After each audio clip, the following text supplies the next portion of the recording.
Hey, Mikel, how are you doing? I'm good. How are you, John? Good. And we are friends who've only met each other once. Is that right? Once in person. That was at the Soul Shots portrait show. Of victims of gun violence. Right. An art show in Chestnut Hill. That's right. At the Presbyterian Church? Yes. And then I made a movie about what you've been up to during the pandemic, which people loved. I mean, they loved your work. Oh, that's nice.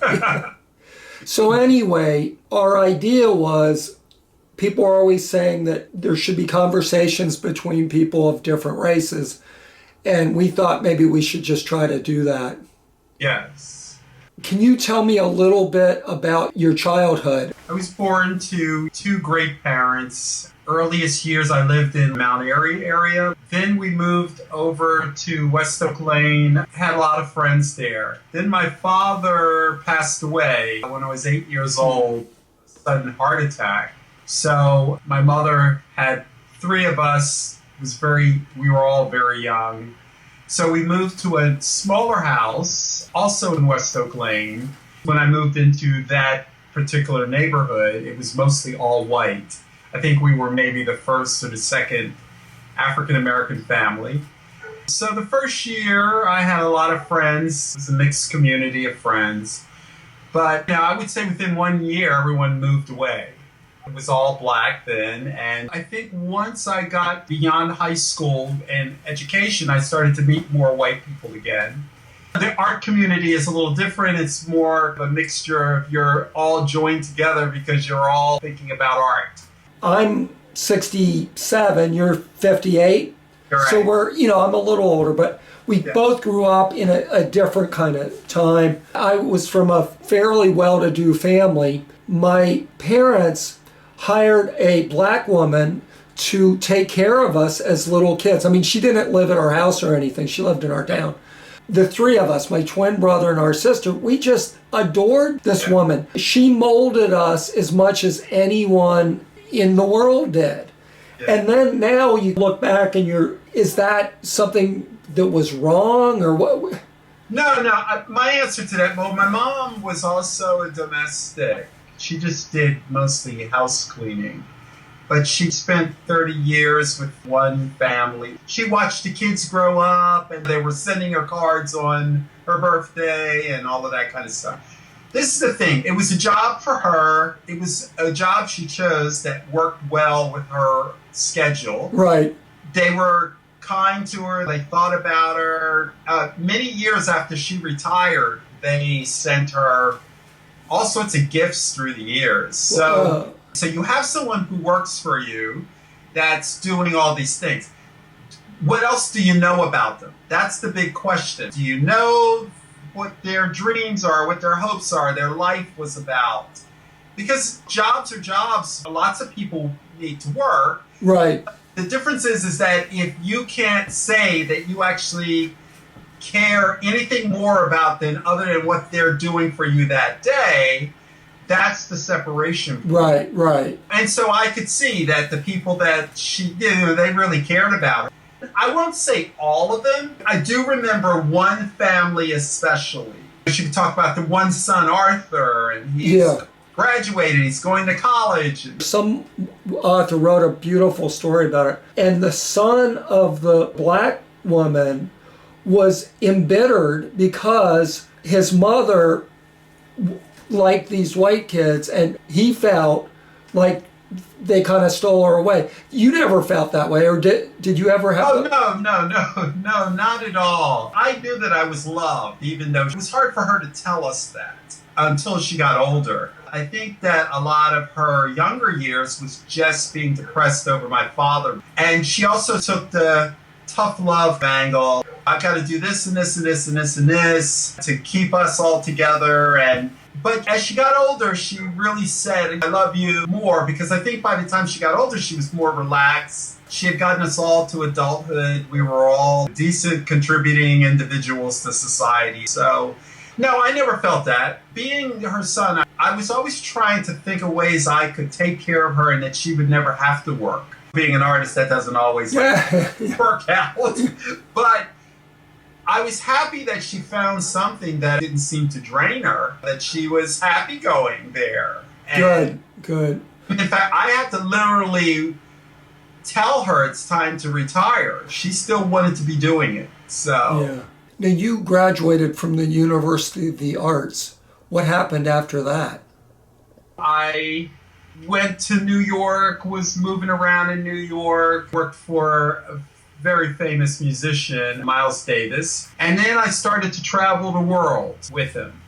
And I did that for 5 years.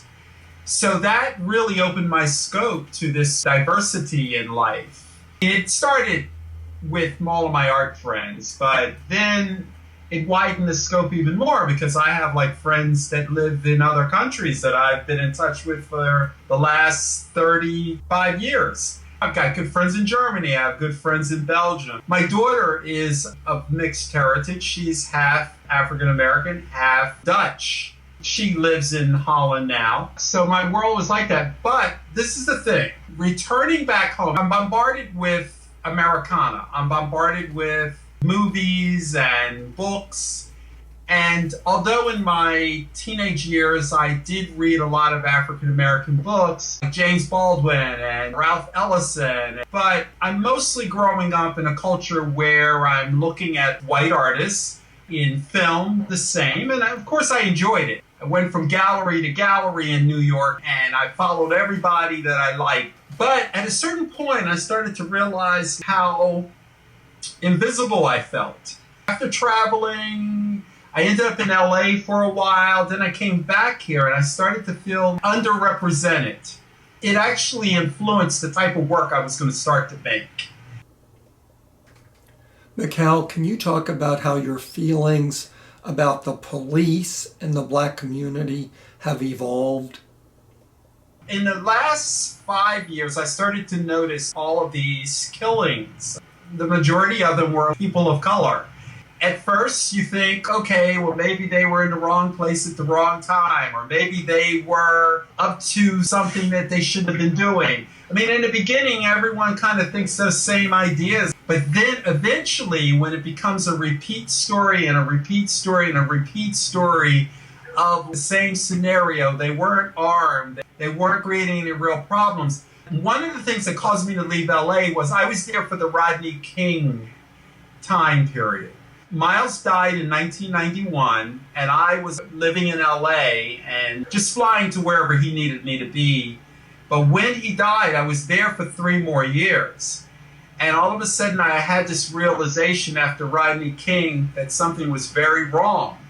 The police department was considered corrupt out there. They were talking about this corruption and how they sort of tagged certain people. And then I started reading stories about a family leaving from church, dressed in their church wear, and they're stopped by the police and they're laid face down in the streets when it was obvious that they weren't making trouble. Just a sort of a way of humiliating people.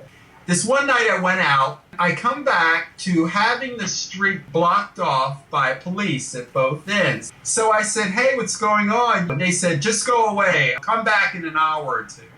I stood there for a few minutes trying to figure out what was going on, and a white couple walked up and they let him in. You know, I said I live on the street.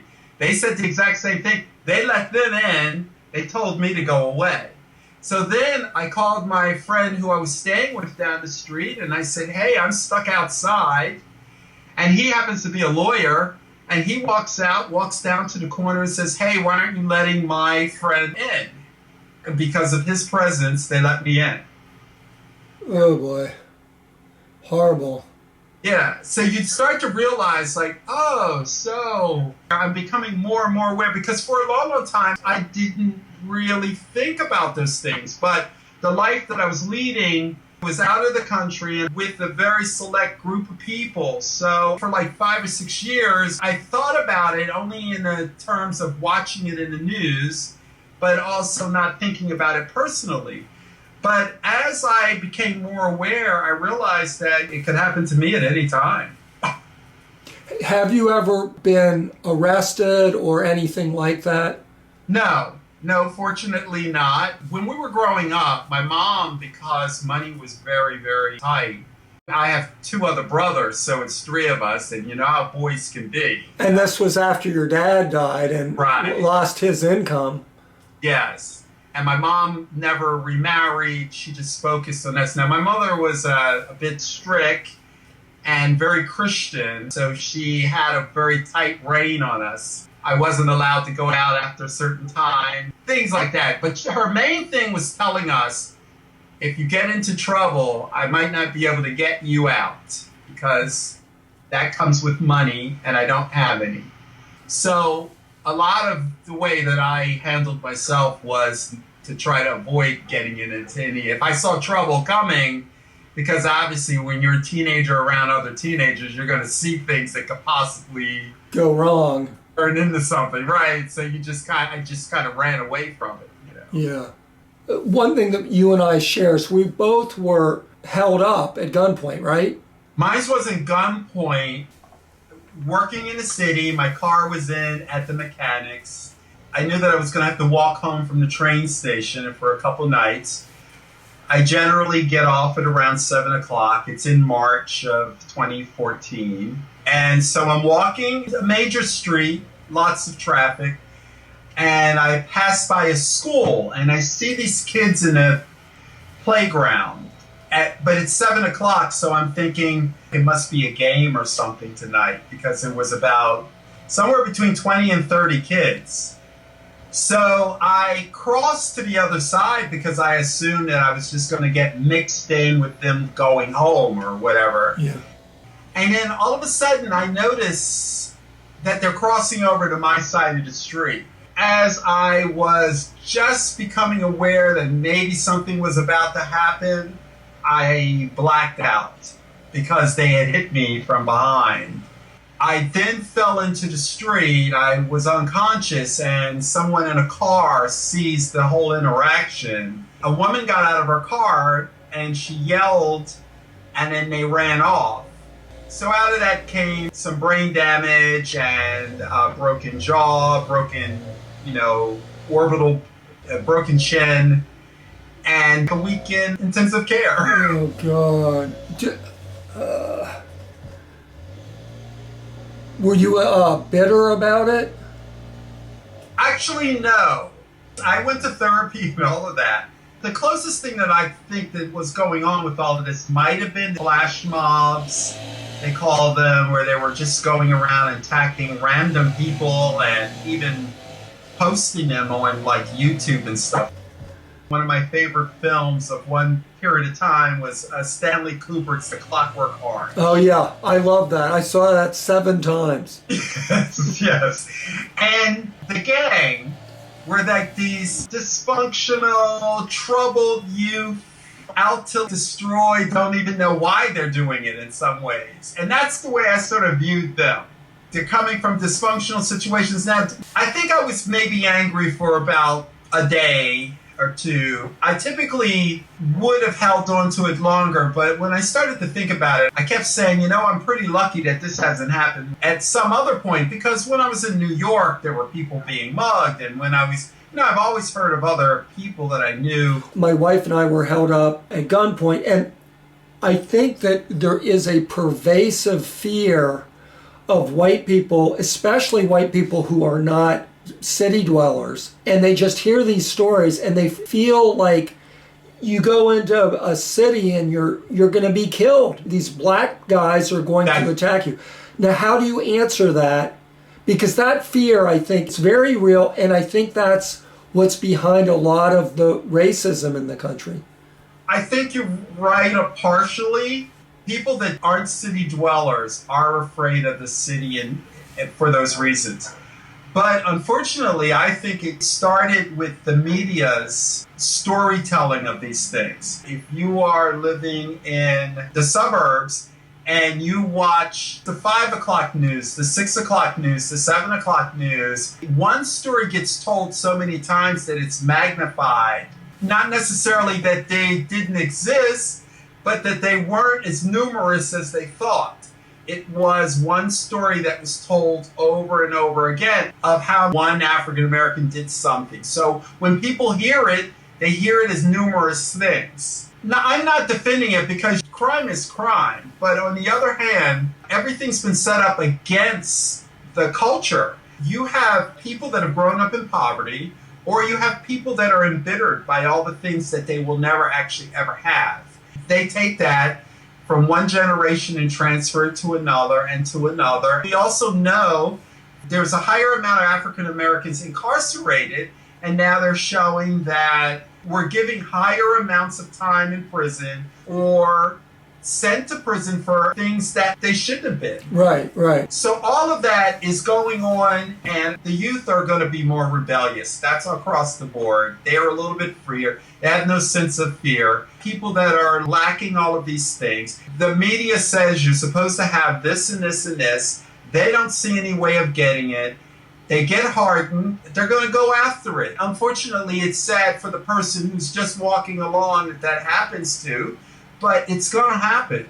Clockwork Orange talking about how these kids get to this point of take, and destroy and kill and not have any feeling. Well, that's what's going on. If there's no social situations to take care of people, education is bad, there's no one to look after them, people are going to become hardened. What are the solutions?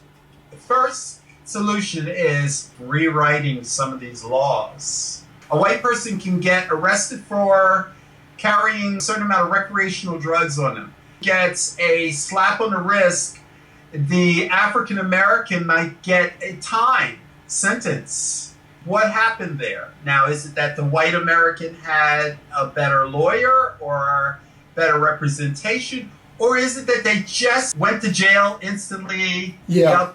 It's that kind of a law. It's the educational system. Suburban kids have better education system. Even public school education is better. Why isn't there good education in the city?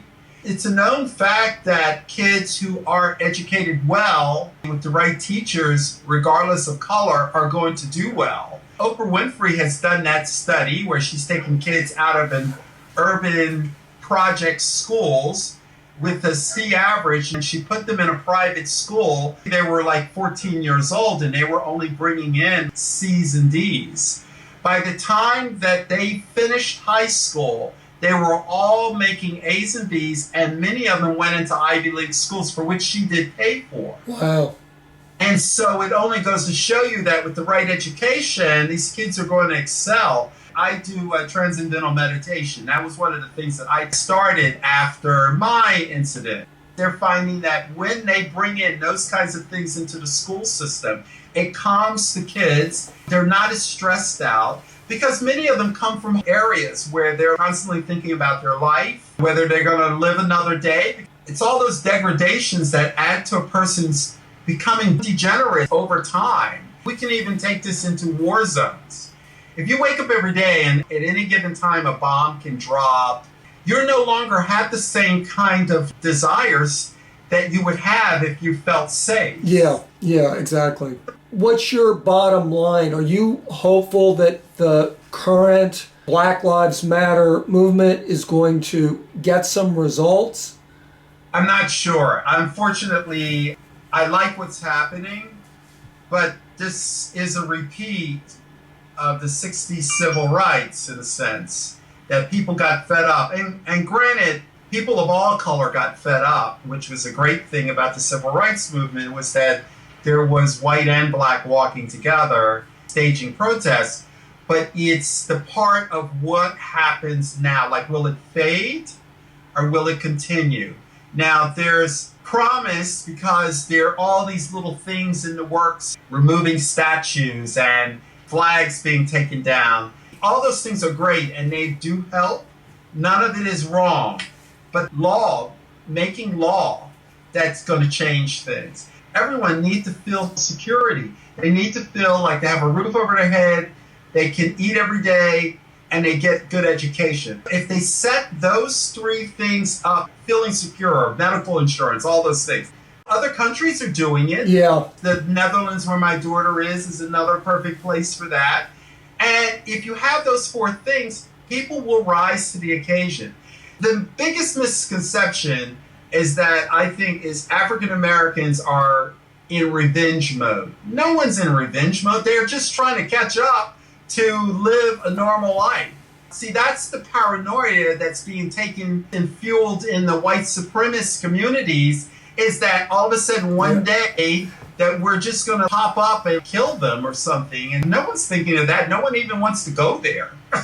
Well, that's funny because it's almost like the white supremacists are admitting a certain amount of guilt.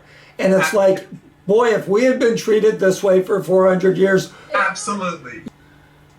I think most people can understand why you don't want Confederate generals in the public square set out as exemplars of great human conduct. But I went to the Pennsylvania Academy of the Fine Arts, and the guy who started it was this artist, inventor, Charles Wilson Peale. And it turns out he was a slaveholder, and now people want that painting out of there. How much do we get rid of? One of the solutions for me would be to just put them all in one place and make it a museum of its type. I just discovered that there's a museum of Jim Crow. It's a place much like the Holocaust Museum. Right. So you can learn about it. It's a place that you can go and look at all of these horrific things that were done. It's not a racial thing.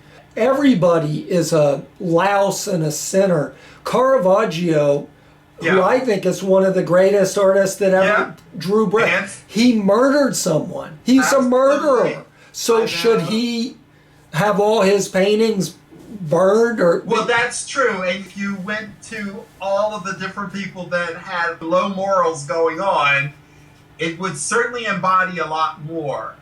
The thing is with the racial stuff, and I'm a bit more biased there. Yeah. Even though we know that Caravaggio was the murderer, we don't have anything more specific about that than that he was just like some angry person that was ready to fight at all times. Whereas with racial stuff, it's specifically targeting a group of people. These symbols loom over people and make them feel badly. A year ago, I went on a retreat to Tennessee, and I'm riding in from the airport and I see a Confederate flag. I go right to slavery, and somebody still wants it to go back to that. So it doesn't make me feel comfortable being in Tennessee, Right? No, exactly, and that makes sense. But I guess I'm just trying to see, is there a line? I just think that we can't get to the point where anybody who's ever had a bad thought has got to be thrown into the trash can. Well, no. Lies have to come to a head. And when they do, it's always going to be in the extreme. I mean, we've watched the Me Too movement. They took down rightfully some people. But we all know that there's lots more people out there that may have had that one moment where they did one thing. I mean, I think Al Franken might be a good example of that. I think exactly. That's a good point. And so what happens is it goes to the extreme. You target all the big ones first, and then it starts to trickle down into the maybes and the maybe nots. And it'll be the same way with this as well. We can look at it in lots of different angles. Like, look at the O.J. Simpson case. I think, obviously, the murderer of those two people. But because of Rodney King and a good law team is why he got off. Well, it's interesting that you bring up that, because the other day it occurred to me that Donald Trump is the OJ of the white community. I mean, he's so clearly unfit, and yet this 40%, and they must know it. It's just like I think a lot of people, probably in the black community, knew that OJ did it, but they still, they wanted to send a message. So I think Trump is like that. Absolutely. And also, there's two more aspects to this. For me, a lot of this life is fake. It started out fake a long, long, long time ago, but it got worse during the 20th century. And what we're buying into is the illusion of wealth and beauty and all of these other things. So Trump had already solidified his image from The Apprentice and from being seen out with different beautiful women and the lifestyle of being rich. And people love that. The Trump Towers and the gold and the the lavishness of it. People are drawn into that, whether it's an evil person or not. How does a person like that Jeffrey Epstein get away with it? It's because he lived this lavish lifestyle that people are always going to give a pass to people over. Yeah, I think you're right. I think you're right. But a lot of damage results because of that attitude. Sure. And they will give a pass to people like that because they think that somehow or another they acquired all of that because they know more. Speaking of which, knowing more, I've seen this a lot, that black people know more about white people sometimes than they know about themselves. Now, I have a specific political question for you.